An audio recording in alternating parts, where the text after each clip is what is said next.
বিসমিল্লাহির রহমানির রহিম। আমরা দেখব যে বিগত বছর বিসিএস এর কোশ্চেনে কিভাবে ফ্রেজাল ভার্ব আসছে। এত হার্ডটা দেখব। Anger may be compared dash fire. এখানে অপশন আছে টু, উইথ, এগেনস্ট, ইনটু। এখন এটার উত্তরটা কী হবে? এইখানে কম্পেয়ার মানে হচ্ছে তুলনা করা। কম্পেয়ারের সাথে দুইটি প্রিপোজিশন আমরা বসে জানি, টু এবং হচ্ছে উইথ। এই উইথ যখন সমজাতীয় বস্তু বা ব্যক্তির ভিতরে তুলনা করা হয় তখন বসে উইথ, আর অসম যদি তুলনা হয় সেখানে হয় টু। যেমন এখানে তুলনা করা হয়েছে অ্যাঙ্গার মানে হচ্ছে রাগান্বিত বা ক্রোধ, আর ফায়ার হচ্ছে এখানে আগুন। তাহলে নিশ্চয়ই দুইটা ভিন্ন জিনিস। একটা হচ্ছে মানুষ বা কোনো কিছু ক্রোধ প্রকাশ করে, আর একটা হচ্ছে যে দৃশ্যমান আগুন। তার মানে দুইটা ভিন্ন জিনিস, সুতরাং আনসার হবে টু। যদি আমরা এরকম বলতাম যে Nazrul is compared with the Shelley, okay, Shelley একজন বিদ্রোহী কবি, নজরুলও বিদ্রোহী কবি, সেই ক্ষেত্রে আমরা তখন বসাতাম উইথ। তাহলে আনসার হবে টু। পরের এক্সাম্পলটা যদি আমরা দেখি, এটা আসছে 45তম বিসিএসে। এর পরবর্তীতে দেখলাম 45তম বিসিএসে এখান থেকে আরেকটা কোয়েশ্চেন আসছে। এখানে বলা আছে when one makes a promise one must not go dash on it. এখন কি বলবো? তাহলে আমরা এখানে অ্যারাউন্ড অপশনে রয়েছে, বাই রয়েছে, ফরওয়ার্ড রয়েছে, ব্যাক রয়েছে। তাহলে কোন প্রিপোজিশন এখানে কোনটা? গোয়ের সাথে আমরা যাবে, গোয়ের সাথে ব্যাক অন ইট হবে। পরেরটাই আসি, which one is correct sentence. এখানে paper is made of wood, paper is made from wood, and paper is made by wood. 36তম বিসিএস এই কোয়েশ্চেনটি আসছে। তাহলে আমরা কোনটা বসাবো? Paper is made of wood, এটি একটা অপশন, আর ফ্রম একটি অপশন। দুটি যে কোনো একটি হতে পারে। তাহলে আমরা কোনটা নেব? এখানে বাই উড হওয়ার সম্ভাবনা কম, কারণ হচ্ছে বায়ের পরে আমরা জানি যে ব্যক্তিবাচক বা প্রাণীবাচক বসে, সুতরাং এটা হবে না। তাহলে আমাদের দুটি অপশনের ভিতরে কোনটি হবে?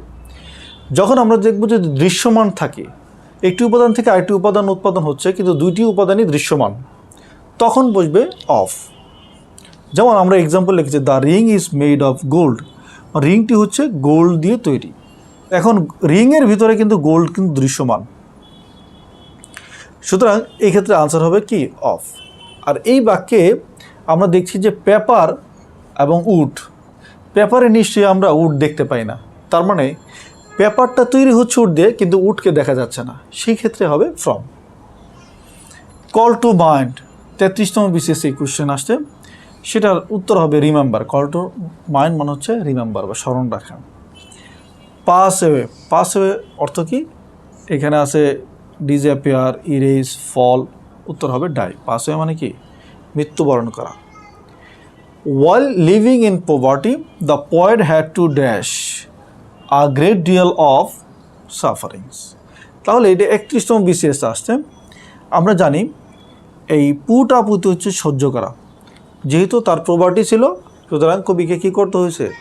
সহ্য করতে হয়েছে a great deal of suffering, মারাত্মক ধরনের ভোগান্তি। এবার আমরা মেক নিয়ে কিন্তু অনেকগুলি বিষয়ে জানার আছে।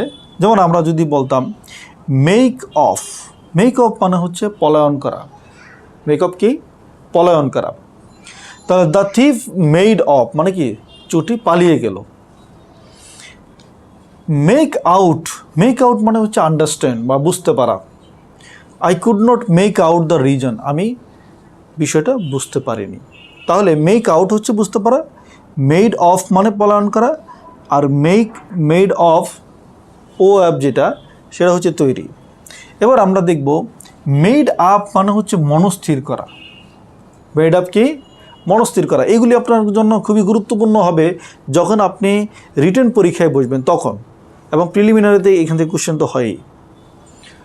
তাহলে হি মেড হিজ মাইন্ড, সে তার মনস্থির করে ফেলেছে। পরের একটা এক্সাম্পল দেখেন, মেক আপ। মেক আপ এর আরেকটি অর্থ হচ্ছে কি করা? মেক আপ আরেকটি অর্থ হচ্ছে ক্ষতিপূরণ করা। যেমন you must make up the loss, আপনাকে অবশ্যই ক্ষতিপূরণ দিতে হবে। আশা রাখি বিষয়টি আপনাদের ক্লিয়ার হয়েছে। সবাই ভালো থাকবেন। আসসালামু আলাইকুম।